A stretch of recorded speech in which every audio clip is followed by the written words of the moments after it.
You and I are going on a difficult journey. The statistics alone are alarming. The number of heroin users has nearly doubled in just the past 3 years. Even more surprising may be the face of the new addicts. Tonight, you're going to meet kids from families you never thought could fall victim to drugs. Families who did everything right, and still their kids are hooked. Believe me, this is a trip worth taking. I'm literally just rotting. Like, there's nothing I can think of that's good in my life. This is Ashley. She's just 21 years old and smoking as many as 100 hits of heroin a day. I think when people look at me, they see that I live in a really nice house and that, I don't look like a heroin addict. Ashley lives in a suburb outside Minneapolis. The idea that heroin addiction is reserved for the inner city is wrong, as you'll see. Heroin is getting stronger and the users in the Twin Cities getting younger. Heroin is considered the most addictive and dangerous narcotic, named after the word heroic because it gave users the feeling of euphoric power. Today, heroin is worse than ever. Dealers have made it stronger, cheaper, and easier to smoke. A deadly combination. Put the hit on like this. What I do is I take a straw and then just... With just one hit, you could be hooked. Ashley puts the heroin on tinfoil, burns it, and inhales the fumes. This is not supposed to happen to you. Too smart, too many people who love you, too much money and potential. I never thought in a million years that I would be that kind of person. And neither did her mom Sherry and stepdad Paul, who say they were caught off guard by their daughter's addiction. Oh, she's so animated. She used to do all kinds of funny things. She's a beautiful girl. She just had so many dreams, that any kid should have, and then it all just disappeared. During Ashley's freshman year in college, as so many kids do, she experimented with drugs and alcohol. She says her friend convinced her to smoke what she thought was hash, a form of marijuana. I didn't think hash was a bad thing. Then I found out what it was. It wasn't hash. No. What was it? It was heroin. How long did it take for you to go from sampling it to being hooked? Not very long at all. She soon dropped out of college, quit her job, and began the life of a full-time junkie. It's the first thing that I think of when I wake up in the morning. It's the last thing I think of when I go to bed. It's what my life is revolved around, is this drug, and it's taken over, definitely. And it's ravaged her inside and out, changing her voice, damaging her skin, weakening her immune system. She lives with her parents, cocooned in the basement in what she calls her dungeon. This place has all the trappings of junkie life. Mm-hmm. I can smell it when I walk down the stairs. That's not from gardening. No. That is your soot. That's your resin soot from use, right? Mm-hmm. That resin, the dark, sticky residue of black tar heroin, is everywhere. Impossible to miss. Which is just full. Ashley says she hides the foil because she doesn't want her parents to find it in the trash. Each little dot represents a hit. How much do you take at a time?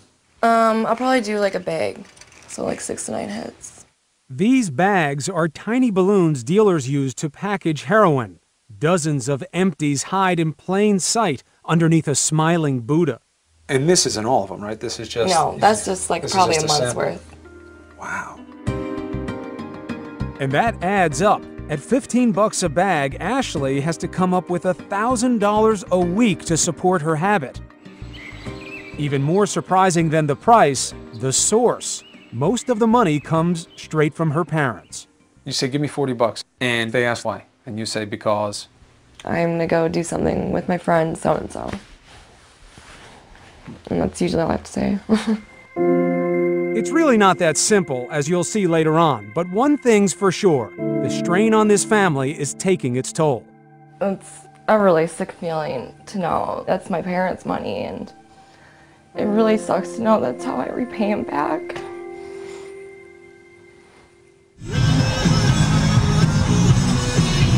19-year-old Justin, Ashley's pal from home, is 1,500 miles and a world away in Portland, Maine. That song, Sweet Child of Mine by the Guns N' Roses, is one of my mom's favorite songs, and she always says it's our song. But today, Justin is a kid on the road to nowhere. His life in Minnesota, just a memory. Love to fish, because I'm from Minnesota. The once bright-faced boy who loved the outdoors and planned to follow in his father's footsteps in the family pipe-fitting business, Justin is now a ghost of his former self. Instead of 2 years of college under his belt, he has 3 stints in rehab, paid for by his grandparents. Here's a picture of the family, sister, me, my grandmother. So I was high on heroin in that picture. So when did you stop being like everybody else's ideal kid? I asked myself, like, you know, when did this happen, or like, where did time go? I went to a small private school, and I used to be an all-star athlete. Unlike Ashley, Justin started very early with drugs, first with marijuana, eventually escalating to heroin. How could it have been nipped in the bud? Where was the missed opportunity? I don't think it could have been nipped. I think I would have had to find out for myself what drugs were like. A year ago, as a last-ditch effort to get Justin clean, his parents sent him to a halfway house in Maine. Bunch of drug addicts thrown in one house. You know, we had some fun. But after just 3 months of sobriety, he couldn't shake the cravings. Came here, got sober, then got high. Justin now lives alone in a sparse apartment decorated with a poster of Marilyn Monroe. Oh my God, yeah, she's my girl. He keeps a spoon in his box of honey bunches of oats, but it's not for breakfast. It's to cook up the drug of choice. Like Ashley, he doesn't have a job, and his parents unwittingly fund his habit, wiring up to $100 a week, thinking it's for food. I'm going to go collect my Western Union so I can finally get some cash in my pocket. So today's a pretty exciting day. Here we go. To him, exciting means How you doing on time? he can get high. You gotta be boom bang. Boom bang, in other words, buy drugs. Waiting for people to call back. His daily routine, It's 3:45 and haven't got a call back. an endless waiting game. About 6 o'clock. Waiting for my friend to come. Justin sits alone in the dark for hours, wondering when he's going to get that call from his dealer. Tonight, Justin settles for a cheaper alternative, Suboxone. Like methadone, it curbs his craving for dope. This, I finally got this Suboxone. That's gonna last me another 2 days. And if I didn't have that, I'd be out of my mind, and I depend on this every week, every day.